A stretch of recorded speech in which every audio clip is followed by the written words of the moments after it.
is Hold on just a is minute, Roger. Let me go ahead and open the program. It just started today. This is Trey. I'm here with my new okay. friend Roger, who goes by the Roger.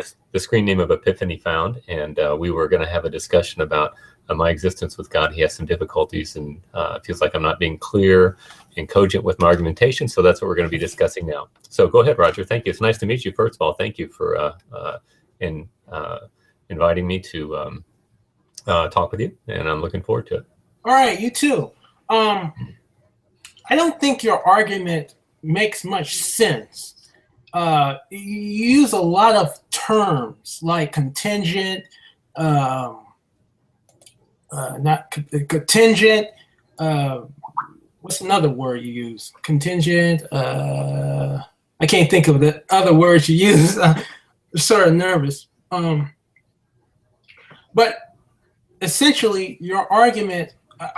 First off, I don't believe that you can have a self-existent being. I think you're conflating two different things. I think you're conflating a being and the state of existence. Do you understand what I'm saying? Um, the ontology of something with the existence of something I'm conflating, or the fact that Yeah. something exists with its actual being? No, that you're conflating something that exists and something that exists. Well, okay, something that exists and some being, not some being. God dang it! You're conflating what exists, okay, Mhm. with existence itself. Does that make much sense? Well, I think so, but would you agree that there is such a thing as existence, since you're the one that's inquiring, and there must be something that exists? Yes, there is existence, but I'm not contingent on something to exist. Oh, you're 'Cause self-existent. no, I'm not. No, I'm not self-existent, but um, there were previous state of affairs that happened from which I am now Roderick. Right. But I'm not necessarily contingent. I mean, it's very difficult. This problem that is, I'm not necessarily contingent on exist. I'm contingent. I'm contingent on existence, the state of existence to exist.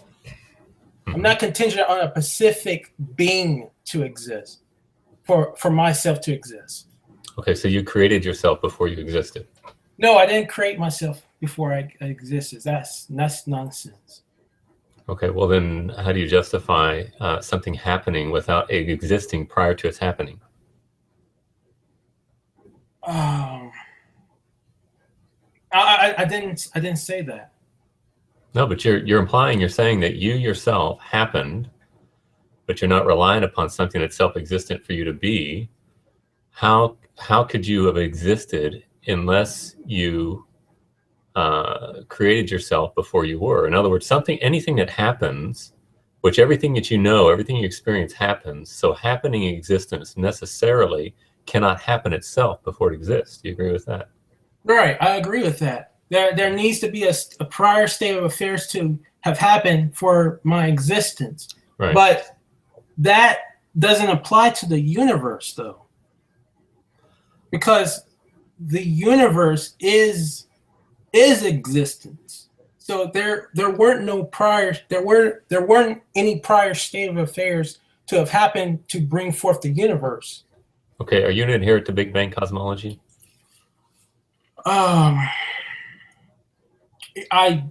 I support. I think it's a feasible theory, but I don't necessarily think that the universe began from the Big Bang.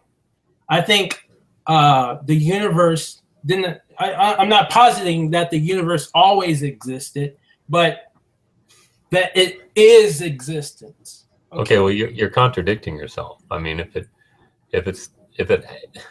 if the universe, you said the universe happened, and then you said it did not happen. Is that what you just said, or something? No.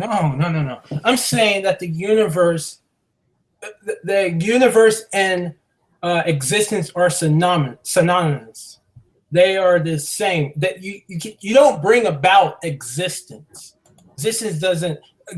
Does this sense make any sense that existence came into existence? That doesn't make any sense. So that's right. So you're appealing to self-existence for the existence of that which happens. That's what I'm saying. God is existence. That's why Anselm had his, Well, see that's the thing. You're saying God is existent, but is God a being, or God is the state of existence? God is his attributes. He doesn't contain attributes like we do. He doesn't pass from one state to another. He is self-existent. Therefore, all of his attributes are identical with his being. And he himself you just said that he has no attributes, but then you just a moment ago said he has attributes, such as he's omnipresent, he's omnipotent, omniscient, all those other attributes. He's three persons in. He has attributes that are communicated in a becoming sense, which would be like predications. In other words, the only way we can understand anything is by way of predication. So, for example, when I describe let's say my neighbor is bald or something like that, I have to speak about my neighbor as a being, and then I have to predicate about him something that is not necessary to his nature. He doesn't have to have baldness. It's called a synthetic argument. God, by definition, cannot be predicated about, because he does not happen in any sense. Therefore, he doesn't have any accidental form, to use Aristotelian categories. He doesn't have things that are added to him or that are derived in any sense. He is who he is. Now, it's not possible for us to understand that in its proper sense, because we ourselves are happening. So God must communicate himself anthropomorphically or analogically. He must use a language of analogy to communicate himself. Otherwise, there's no point of contact to us. But we cannot understand eternity because we are not eternal creatures. There is no ending there.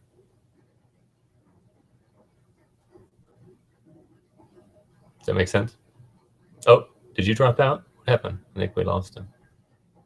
Let me see here. I think we lost him.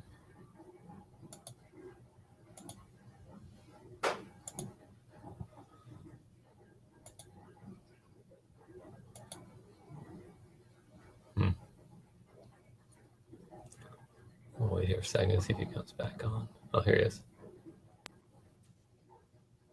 Hey, man, you there? Yeah, I'm here. Okay. I don't know what happened. The problem with my computer. I've been having some bad internet connections all day. Okay. Did you hear anything that I said about communicating himself? Yeah, I didn't hear anything. Okay. All right. So, in order for God to communicate with us, he must do so by way of analogy, because he cannot be predicated, properly speaking. In other words, in a realm which he lives of pure actuality, there is no predication about him, because there's nothing that happens. Our entire world is made up of subject predicate. Every statement that we make, we're predicating something about a subject or about even an object in describing it. So what we're doing is we're always in this realm of becoming. And so when God communicates with us, he must enter into our realm and use anthropomorphism, or use phenomenological language, or what I'm looking for is an analogical language, in order to communicate himself, because that's the only way that we can understand it, because we are not in a realm of pure actuality. And so when it says that God has like attributes and stuff, certainly we do. We speak of his attributes. We speak of God becoming sad or God becoming angry. Properly speaking, he does not do these things, but we, in order to communicate with us, he must enter into our language, into our world, and speak to us as if he does, because that's the only way that we can understand it, because we're not actuality. We are potential contingent creatures. Are you saying that God interacts with us? Yeah. Okay, you can go. In an analogical sense, not properly speaking, God cannot learn anything, because if he were to learn, then he would, properly speaking, because if he were to learn something, then he would be contingent upon that, which is giving him the information, and he would no longer be self-existent. So logically speaking, properly speaking, he cannot. However, as he communicates to us, he must enter into the realm of becoming. He isn't doing it properly speaking, but he's using it by way of analogy for us to be able to understand him, because otherwise there's no point of contact with us, because that's the only way we can understand. We can't understand pure being or pure actuality or pure act. Who's doing the analogy? Is it God or is it us? We are understanding him by way of analogy, and he's communicating. See, self-existence is incommunicable. So he's got to use communicable instrumentation in order to interact with us, which doesn't say there's no analogy between him and God. There is analogy, but it's not an exact representation, because God himself does not happen. But since we do happen. No, here's the thing. I'm trying to understand. Is God communicating his self-existent nature by with analogy? Yes. But he's communicating, though. Why can't he just communicate without the analogy? Okay, think about this. If God, when God communicates something, that communication is an instance of becoming. Do you agree with that?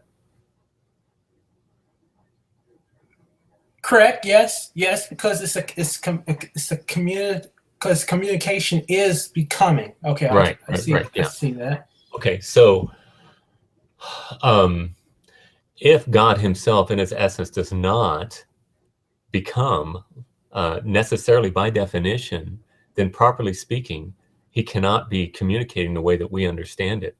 Now, how exactly that works, I don't know, but I do know that in order for him to be self-existent, that he cannot be learning anything. In other words, it's a logical necessity for him to be pure actuality, to not be learning anything, or in other words, logic. My foundational thing. I'm sorry, did you say it was Roger or Roderick? Roderick. Okay, I thought it was Roger. Okay, well, Roderick, the thing is that in order for us to understand God, he's got to communicate himself in a way that we can understand. And so I was going to say something else and I forgot what it was. Well, let me just say this. It's very significant to understand how he does it. Otherwise, what's the point in believing that he can do it? Oh, I'm not saying the communication isn't. That's the whole point. It's analogous. In other words, there is a point of contact, but the point of contact is not exhaustive, and it is not something that we have the capacity to understand. But what's the analogy, though? What's the analogy of? The analogy is of that which he communicates himself as, say, for example, possessing justice or love or wrath. Those things do have an analogy with God, but they're not a direct univocal description of God, because it's not possible to do that. But it is an analogical description of God. So it's not like there's no analogy. That's the whole point of it. If there is no analogical language, there is no point of contact. And so the very fact, in fact, it is the salvation of language and communication by the fact that we do have analogy, although it's not exhaustive.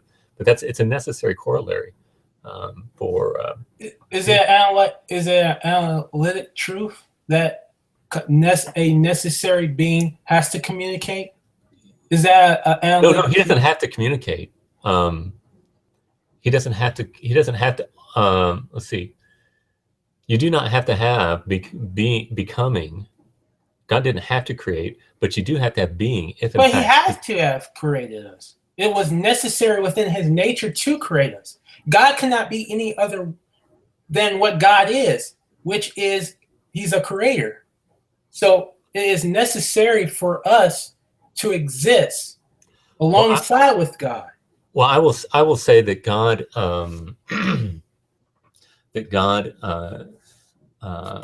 is dictated by his being. And the very fact that we exist necessarily entails, if you want to hold the law of non-contradiction, which is my foundational principle, if you're going to hold the law of non-contradiction, then God cannot happen. And if we happen, God must be. There must be something with self-existent quality to make us, otherwise nothing would be. We can't create ourselves before we exist. What is your definition of the law of non-contradiction? The law of non-contradiction is something cannot be and not be at the same time in the same relationship. Oh, we talked about this with is it Fang Hua? Her translated flower. Let's call it flower. Okay, so Flower was upset about, I forgot what I was saying again.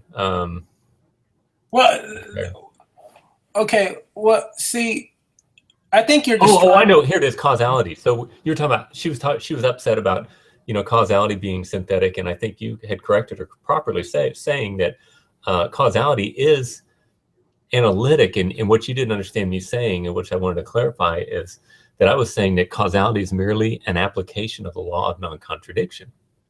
And the reason I say that is because law of non-contradiction says something cannot be and not be at the same time and in the same relationship. And if something happens, in other words, if an effect happens without a cause, it would need to be and not be at the same time in the same relationship. In other words, it would need to be before it existed in order to be. So that's why I say it's an application of law of non-contradiction. I don't see it as the application of law of non-contradiction. I see it as an application of the law of identity, not the law of non-contradiction. The law of identity states that A cannot be A and not A at the same time at the same relationship. Mm-hmm. Law of non-contradiction is more of a proposition sort of logic. It cannot. I think they're all related. All the three laws of thought. That's true. Are directly related, and you're going to see them intermingle and work together. So the law of identity is going to say, you're going to say something is not what it is, and as is what it is, you're also infringing upon law of non-contradiction. You're saying something is what it is and it's not what it is. Well, I'm glad that you brought up causality, because I was thinking about this. If you say that God is the true cause and everything else must be an effect, therefore that nothing within this universe has a relationship with one another. Because let's say, for example, it rains and the grass becomes wet. Mm-hmm. It's a logical fallacy for me to say that the rain caused the grass to become wet, because the rain itself is an effect too, correct? And the ultimate cause is God. So what caused the grass to be wet is God. Everything is caused by God in that sense. And that, to me, breaks all relationships within this universe. There is no relationship within this universe. If I get a cold, it's because of God. If I get sick, it's because of God. It's not because some foreign agent like a bacteria or virus infected my body. It's because of God.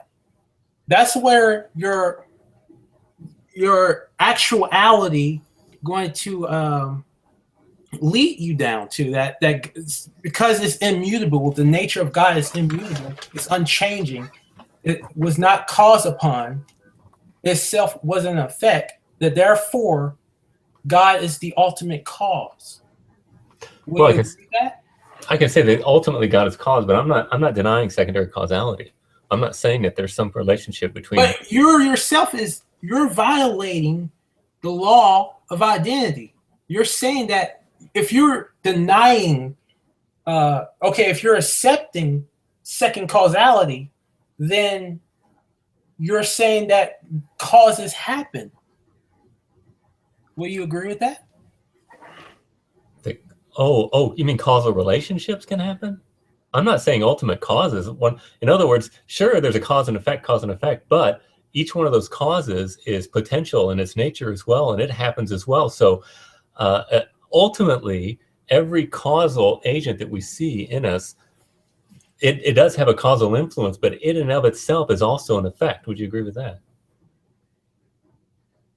Yes, it's an effect, but it's also a cause. Yeah, in different relationships. There's no problem with the law of identity with that. You're not saying at the same time the same relationship. You're saying a different relationship, so that doesn't violate the law. So why can't the Big Bang be the first cause then? Because nothing caused the Big Bang to do what it does. So it affected itself before it was. No, it didn't. Okay, it's well, I can't explain it because look, we were talking about a reality, a non-reality before there was a reality. So that doesn't make any sense. But it's magic talk. You agree with that? It's not right? magic talk.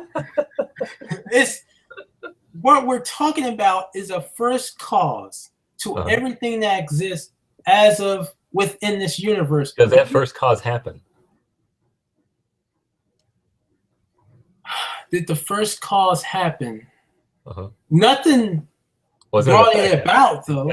In other words, is everything? No, it wasn't an effect. It was a cause. It wasn't an effect. It was a cause. It was the first. So it's self-existent then. It has to be. How can you say it cannot be self-existent? If it's dependent on something else, there's nothing that exists. And all of a sudden, boom, out of nothing, something creates itself before it exists. Let me give you the four. Did I give you the four options for this? I don't think so. Okay, if something exists, only four possibilities can be. Either it is an illusion, that's number one. Number two, it is self-created, which would be a violation of law of non-contradiction. Number three, it is self-existent, or it is created by something that has the attribute of self-existent, or something that is self-existent in its nature. And so you could say, well, the universe is self-existent. Well, that which is self-existent doesn't happen. It can't be acted upon. Everything that we know in this universe happens. It can be acted upon. You, me, the earth, the wind, everything about it, gravitational force, everything happens. And therefore, it's not self-existent. So it's not an illusion. I think you'll agree with that because you're asking a question. You're not illusion. It's not self-created because that violates the law of non-contradiction.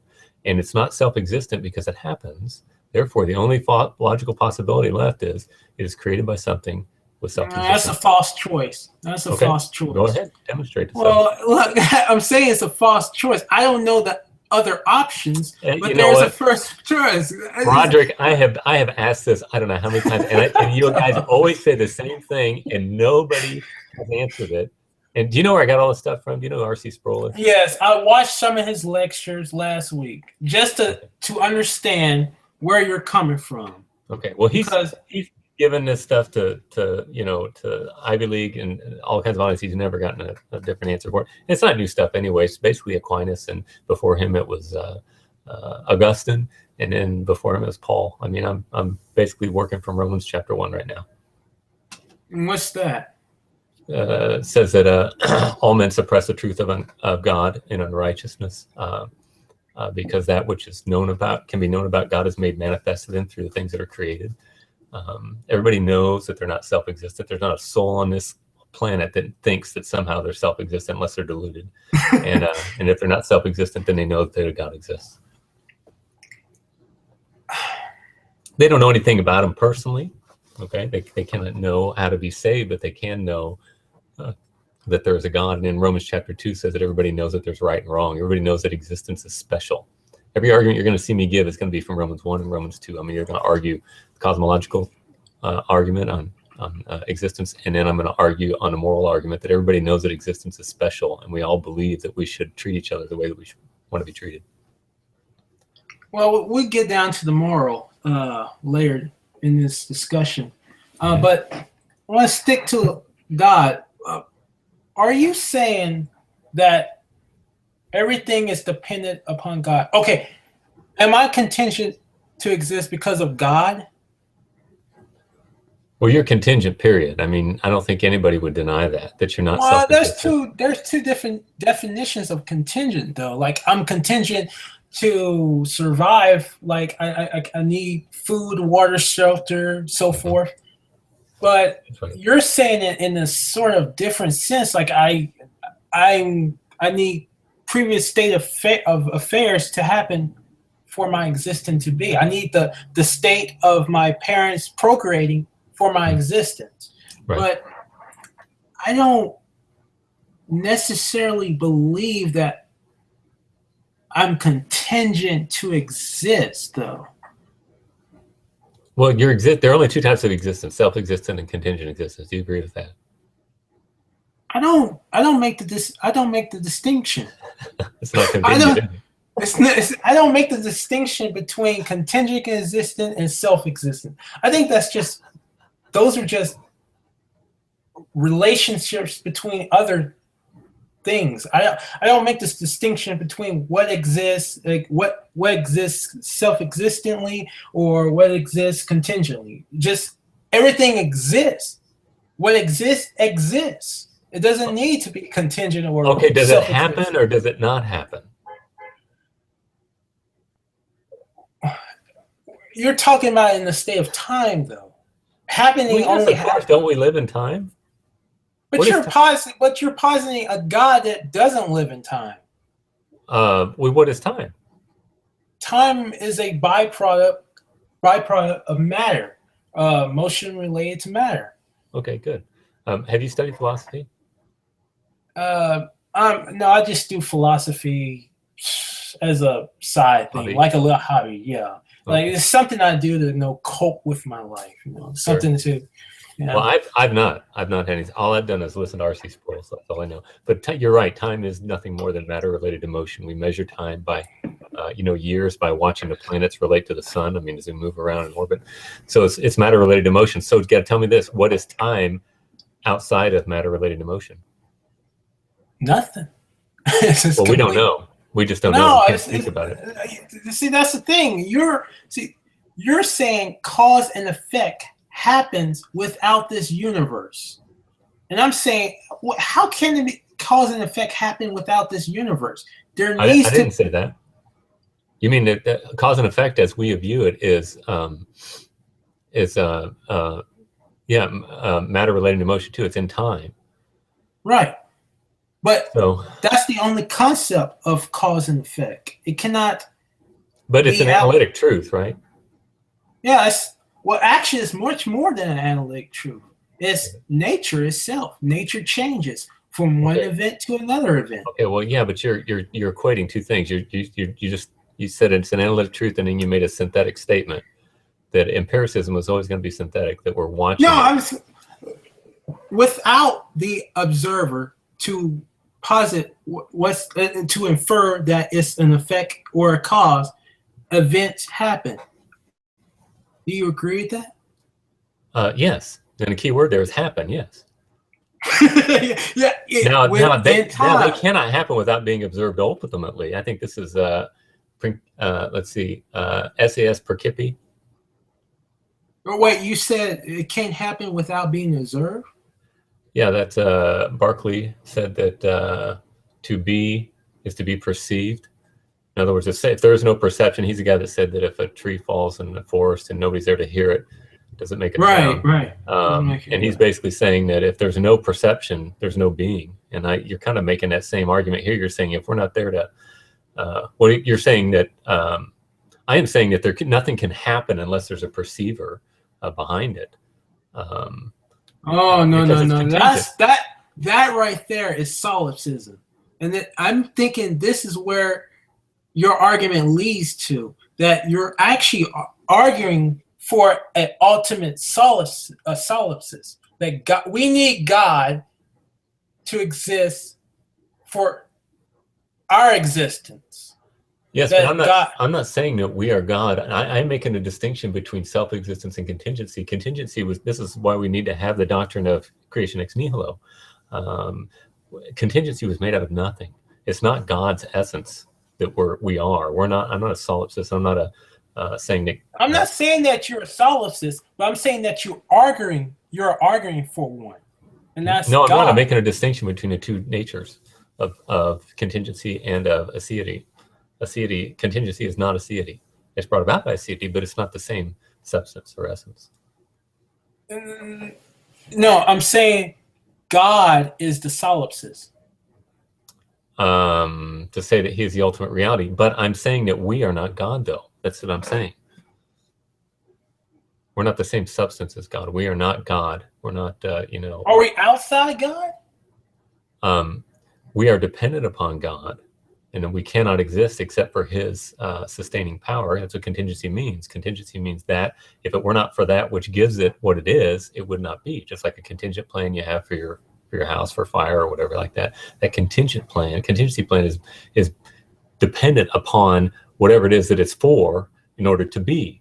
Well, that's how our being is. Our being is dependent upon that which gives it existence in order to be. If it did not have that upon which it depends, it would not be. So contingency means. All right. I'm still confused because you use all these terms. You're saying contingency and then extra potentiality. That's the word I was trying to look for. Potentiality. And I think those are linked together. I don't know if you're familiar with Heraclitus and Parmenides, the pre-Socratics.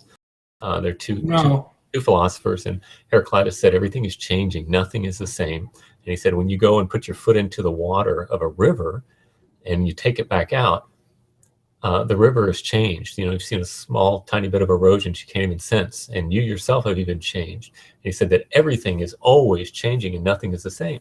But then Parmenides came along and said, no, whatever is.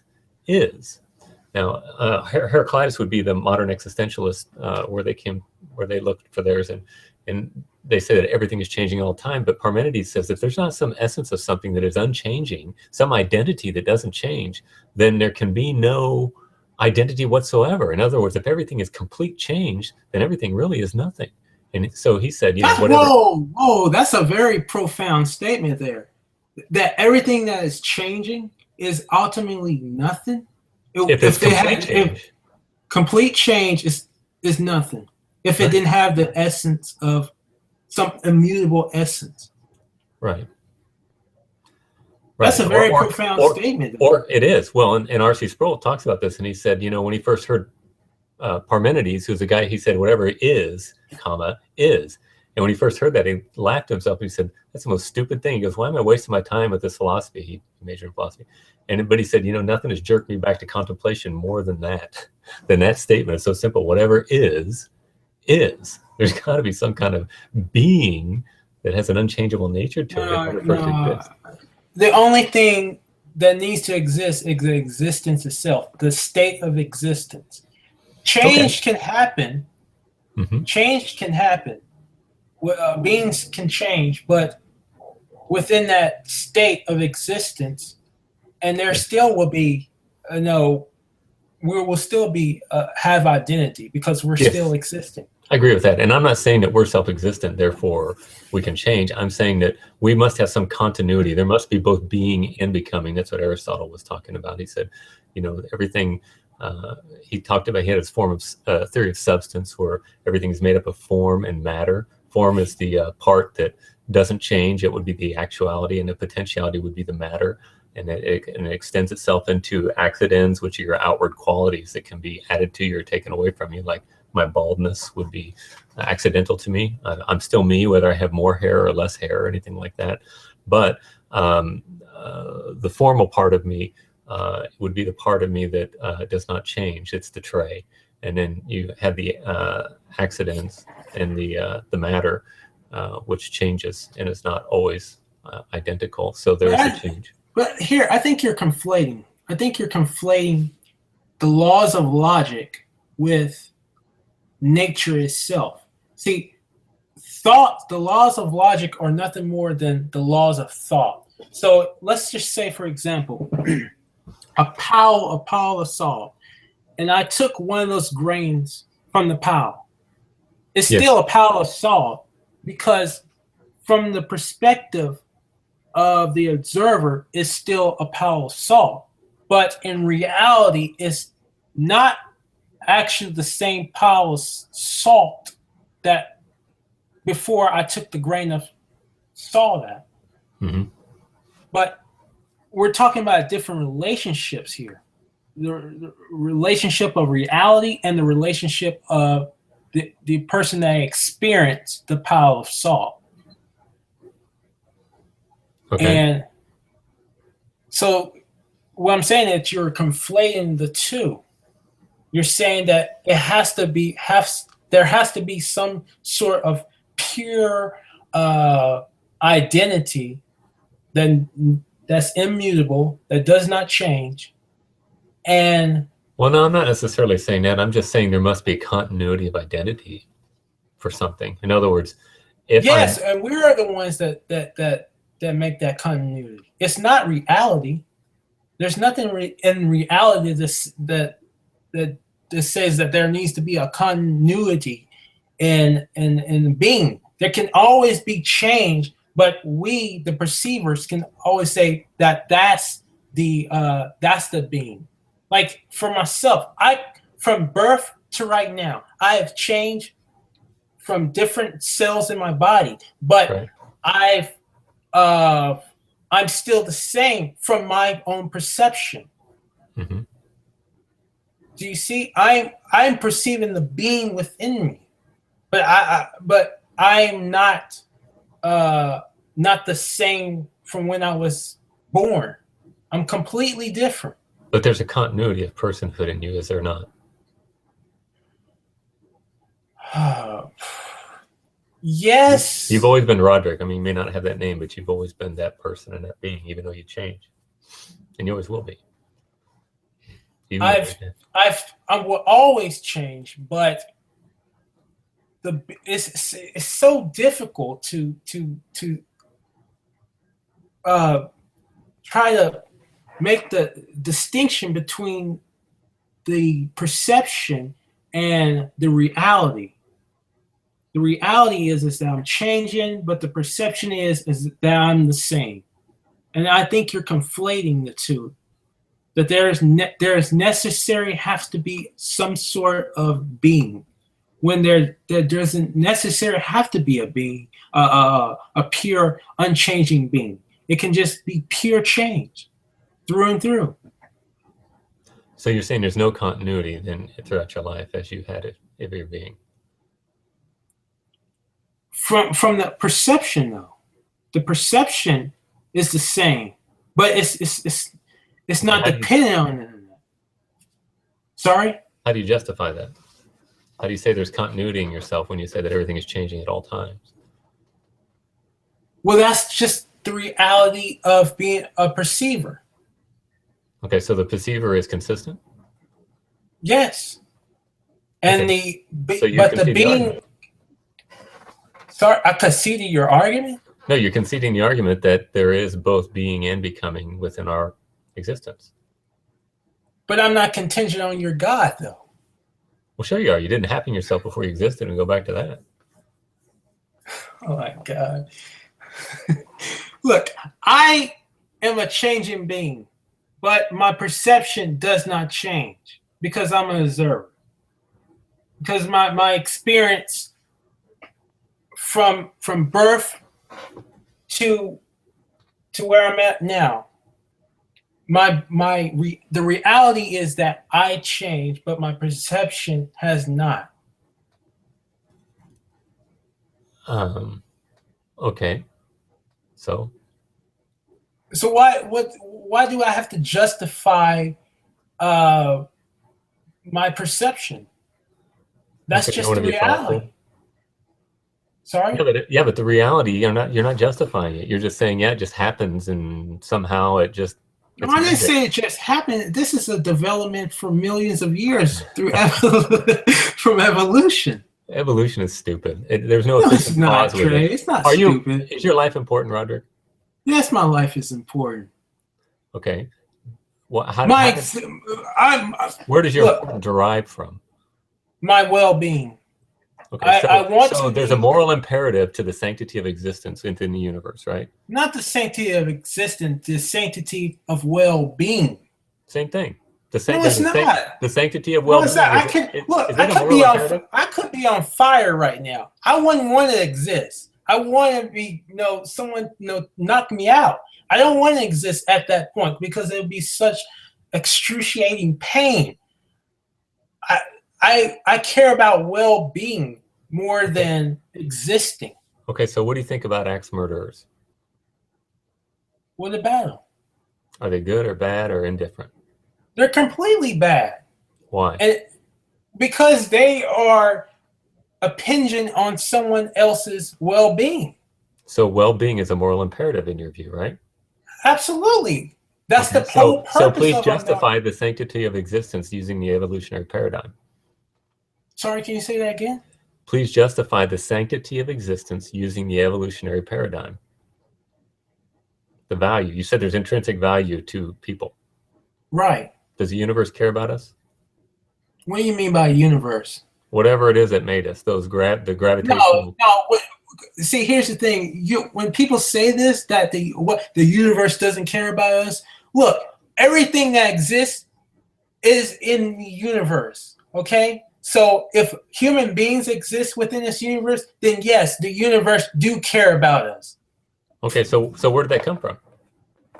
From an evolutionary process. It's magic, huh? No, it's not magic.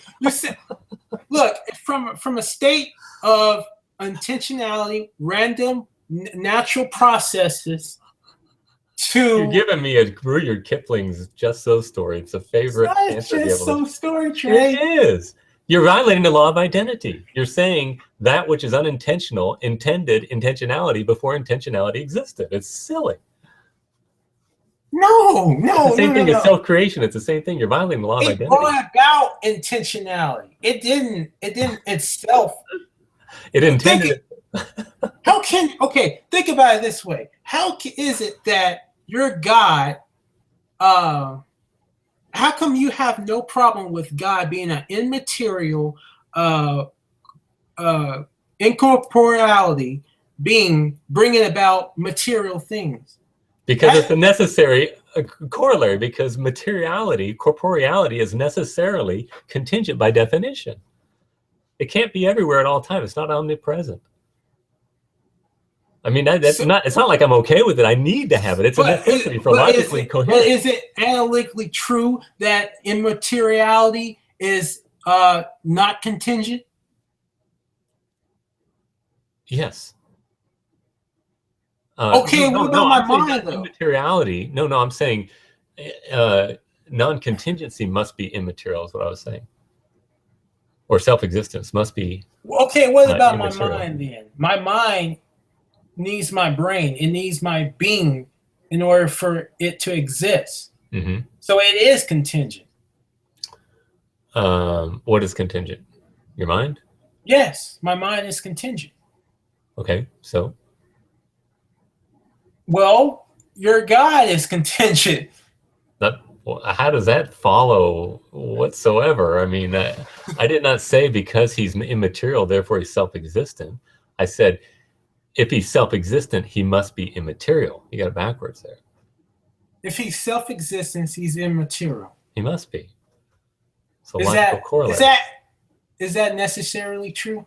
Yes. If it's going to be logically coherent.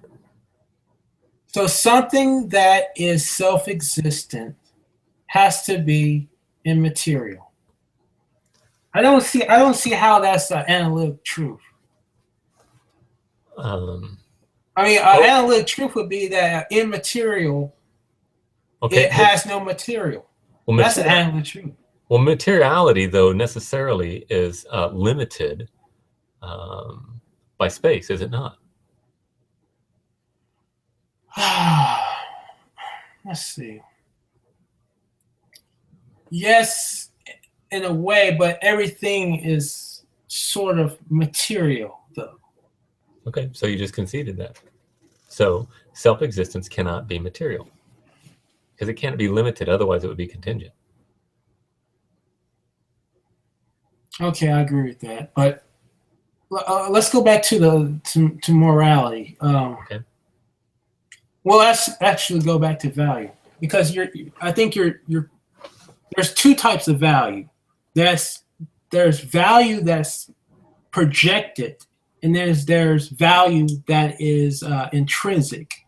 And say like a rock doesn't have any value because it doesn't produce any value itself. But a human being produces value. Therefore, it is intrinsic value. It has intrinsic value. It has both kinds of value. It has intrinsic value and it projects value. Okay, right. And so the question is, how can that value or that personhood be transmitted by accident? Or some people don't like accident, but by unintentionality. How can unintentionality impart its opposite without violating the law of identity? Okay, let's say, for example, do you drink hydrogen and oxygen? I don't know. What is that? Yeah, I'm just saying, do you drink hydrogen and oxygen? I don't know. I don't know what that would be. Is that like Mountain Dew or what? No, the gas. No, I'm talking about the hydrogen gas and the oxygen gas. Do you drink that? Are you saying as opposed to breathing it? No, do you drink it? Do I imbibe it? No. Hydrogen and oxygen? Okay, what I'm getting at is you drink water, okay? And water is not a gas. It's a combination between two gases, hydrogen and oxygen. Two molecules, yes. Right, that bring forth water. So you have unintentionality states forming, amalgamating to an intentional state. That's not the same thing. That is the same thing. You're taking two chemical properties and mixing them together, and it makes a new property when they mix together yet. Yeah. I'm talking about nothing giving rise to its opposite. What's it? Wait, a little different. Wait, no, it's not nothing, Trey. It's a unintentionality is a non-existence of intention. It's That's the not negative true. property. A rock has no intention, Trey. That's right. It doesn't. That's not nothing, though. Oh, well, I didn't say ontologically nothing. I meant from a personality view. There's a difference between we're getting the substance of the Trinity now. One in substance, three in person. The difference between person and in substance or ontological status. A bicycle does not have personhood, but it does have being. And a human has both being and personhood. So there's a distinction between those two. But I'm not talking about that. But can there be a collection of material things that have no attention bring about intentionality? No, it's silly. Again, you're violating the law of identity. You don't drink hydrogen and oxygen. You drink water. That's a false analogy. Water is not a gas. It's a liquid. Okay, what part of the country do you live in? I live in Texas. Okay, I live in Kansas City. I was just curious. All right. Central Time there. Yes, Central Time. Okay, what I was going to say. You don't want to talk about morality? I don't. Okay, if you're saying that God is the necessary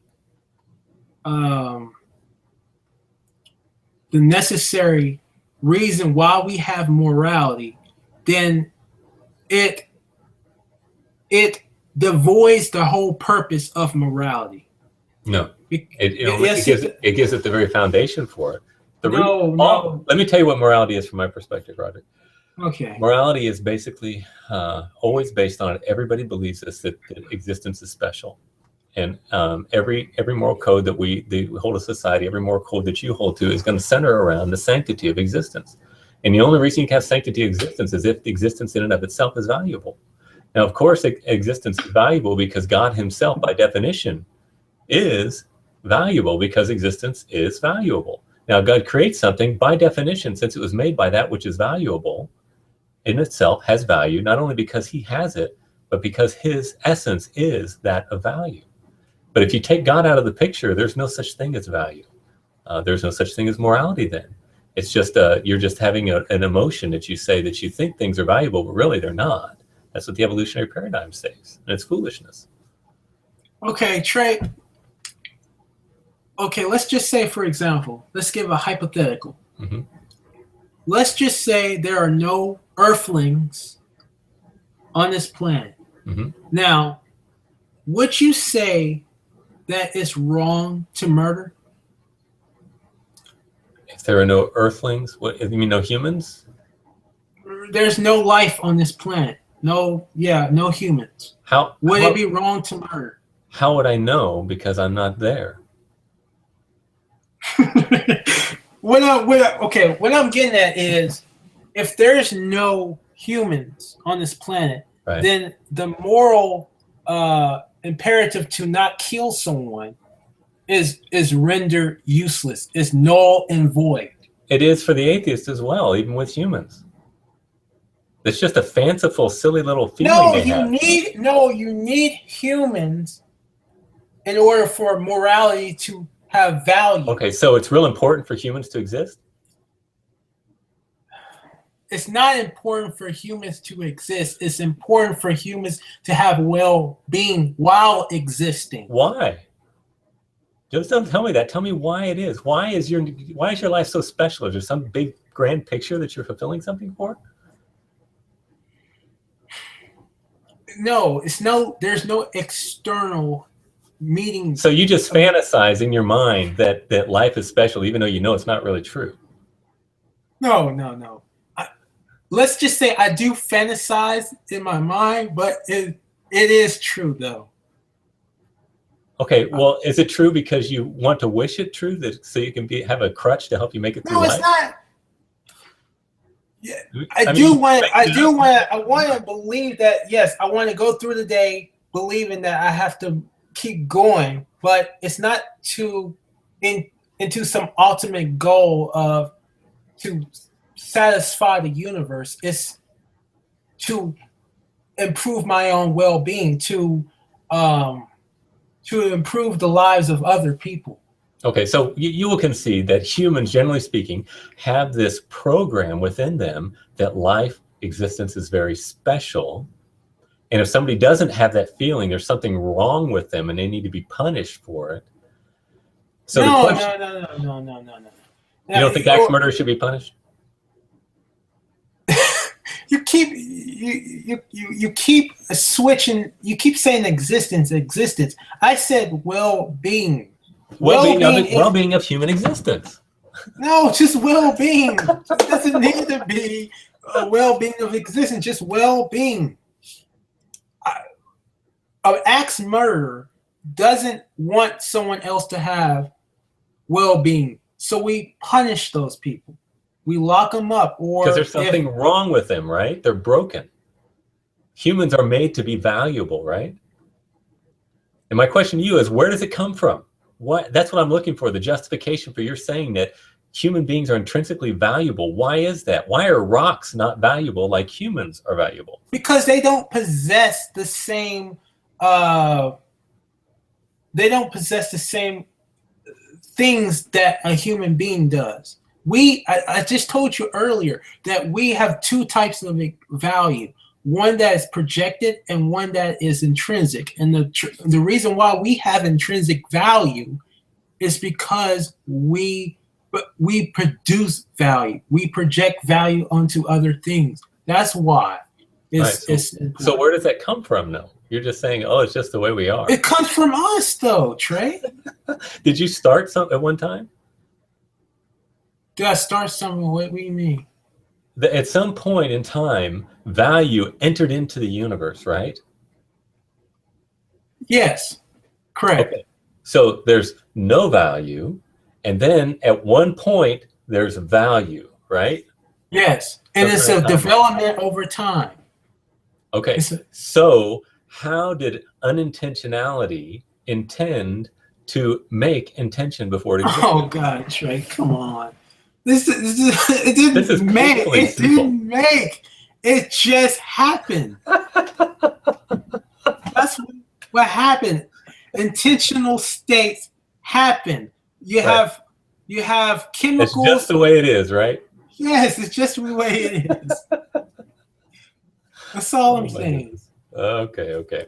Well, listen, my friend, I need to get going. I got to do some Christmas shopping for tomorrow, and I'm still at work, and I got a ton of errands I need to run, so I probably need to get going before the stores close on me. All right. Anyway, so I'm gonna. Can you hold on just a minute after I close off? I want to ask you something. All right. As soon as we're done here. So anyway, thank you, Roderick, for this hour of chit chat. I enjoyed it, and hopefully we'll get together again and talk some more. Okay. All right. You too, All right, Trey. so long, everybody.